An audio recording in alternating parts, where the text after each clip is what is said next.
What are the most interesting, depressing and barrel-scraping developments in the land of British politics this week? What are the stories to which we are all drawn, or to which we have all been drawn over the last 24, 48 hours, like the trauma-jacked moths that we are, being drawn to a toxic, gaslit flame? I mean, that metaphor actually works pretty well, doesn't it?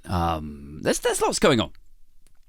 There's lots going on at the moment, guys. There is no shortage of awful.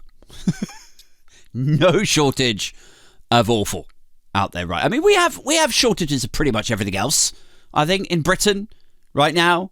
We have shortages of a lot of other fresh veg and fruit. We have shortages of that.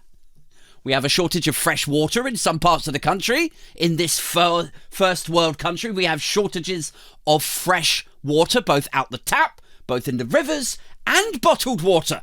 All of it's So we have a shortage of those two. We have a shortage of prescription drugs, teachers, can't find enough teachers, nurses, babies, sperm donors, I read this morning, shortage of those, and a distinct, inarguable shortage of hope and goodwill, I think. But the pro to those cons, as it were, is that there is no shortage of bad news to wade through.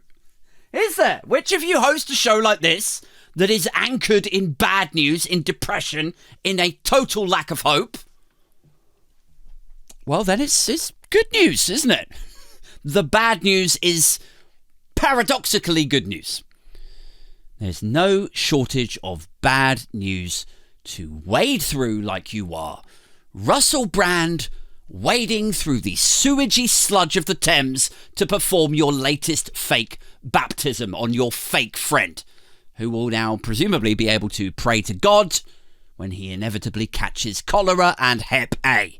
Now, you can start cars with the whiskey on my breath. Nothing is certain except Texas and death.